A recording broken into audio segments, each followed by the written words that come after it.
nessa disputa que há, não é, pela posição na academia de teoria sobre a origem da vida e do universo, a gente sempre está acumulando evidências, dados, tentando levantar o maior número de dados científicos para defender a nossa tese, a tese do design inteligente. A gente estava pensando qual seria, talvez, a melhor forma da gente apresentar uma proposta convincente do design inteligente. Aí não há melhor forma de fazer isso que não fosse através de leis naturais. Então essa é a proposta da palestra. Existem leis naturais que apresentam provas irrefutáveis de design inteligente. E contra leis não há argumentos. Então, se você tem uma lei, e se você consegue aplicar aquela lei para suportar, dar evidências à sua tese, você ganha a parada, você ganha a questão. Não tem como, a não ser que alguém refute a lei. O seu dado é muito forte e é muito convincente. Então, nós vamos falar sobre isso. Será que existe como obter uma prova inequívoca para comprovar ou refutar um evento em ciências? Alguém, quando eu propus essa palestra, eu sei que alguns falaram assim, que é isso? O Marcos agora quer apresentar uma prova inequívoca. Isso não existe em ciência. Existe, claro que sim. Então, por exemplo, se você vai em matemática, se alguém fala para você que 1 mais 1 ao quadrado é igual a 10, o que você faz? Não, está errado isso, não é? Se alguém fala que x mais y ao quadrado é igual a x2 mais y2, através de uma equação matemática, você prova que isso está errado. A resposta certa, a equação certa para x mais y ao quadrado é x2 mais 2xy mais y2. Então, através de uma equação matemática, na matemática, que é regida por leis, por equações precisas, você consegue refutar uma tese, consegue obter uma prova inequívoca para comprovar ou refutar um evento. Então, nós temos equações matemáticas na matemática que podem ser utilizadas para isso. Agora, quando a gente vai na química, alguém pode falar para você, olha, essa aqui é uma equação química. H2 mais 1 meio de O2 é igual a H2O. O que é que você faz com essa equação? Você pode também tentar obter evidências a favor ou contra essa afirmação de que H2 mais 1 meio de O2 é igual a água, usando algumas leis da química. Então, na matemática, você usa as leis da matemática e na química, você usa as leis da química. Então, você vai lá, a primeira coisa, você fala, será que essa equação está certa do ponto de vista da lei da estequiometria? Aí você vê, olha, está certo, né? 2 de H2, 2 de H2. 1 meio de O2 é um O. Então, a equação, do ponto de vista estequiométrico, está correta. Inequivocamente correta. Aí você vê na lei da termodinâmica. Será que essa reação é uma reação exotérmica, que diminui a energia, favorecida do ponto de vista termodinâmico? A gente sabe que sim. É uma reação que libera calor. Mas será que ela ocorre? A gente tem hidrogênio e oxigênio aqui. Mas essa reação não ocorre. Por quê? Há um problema com a lei da cinética.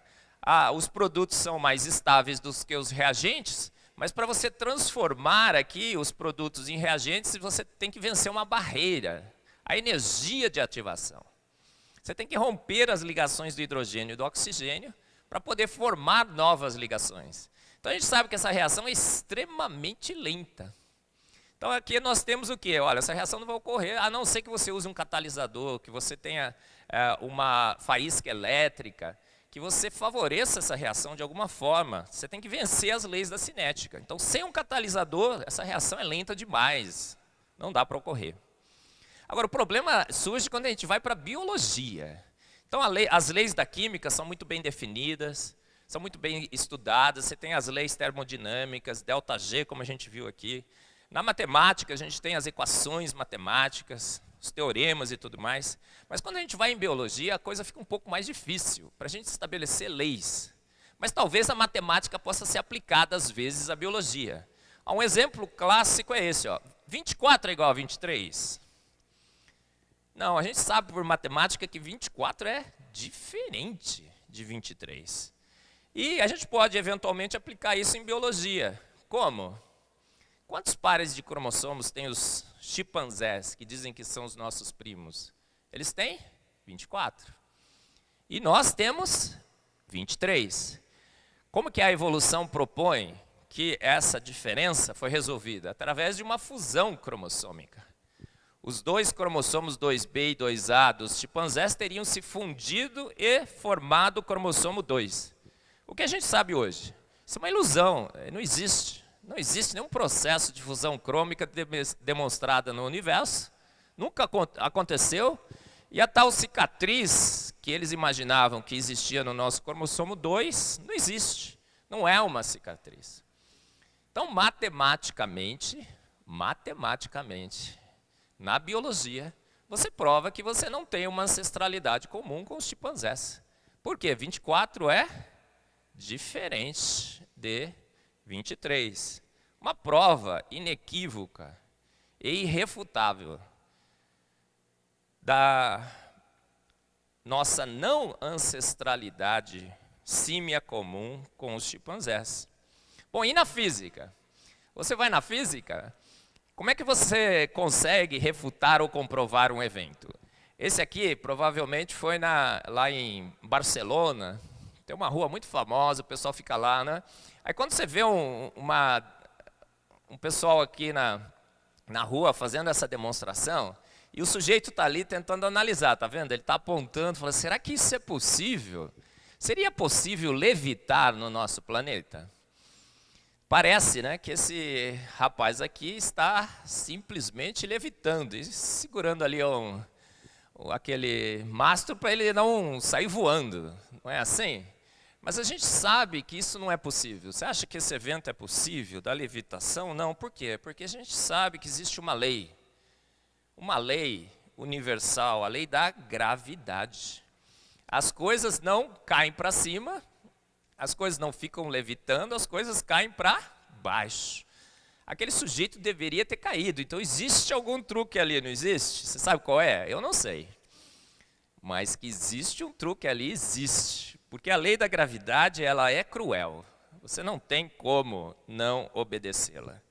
Então, a força é igual à constante gravitacional, massa do primeiro corpo, massa do segundo, dividido pela distância ao quadrado. Então, você sabe que Newton já provou isso, né, com a maçã e tudo mais. Aquilo deveria cair, tem algum truque ali. A gente prova que naquele evento não há levitação. Então, essa é a força que rege, por exemplo, a cosmologia.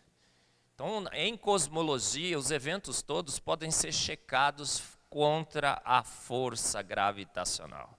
Então, é uma força que rege o universo, que rege o cosmos. E com ela, a gente consegue racionalizar, consegue prever eventos na cosmologia, consegue prever trajetórias de cometas e tudo mais. Então, na física, na química, a gente é fácil de você provar, relativamente fácil de você provar ou refutar alguns eventos usando leis muito bem definidas, como a lei gravitacional, a termodinâmica, a estatística e tudo mais. Se não existisse gravidade, mais ou menos isso que aconteceria com o nosso planeta, né?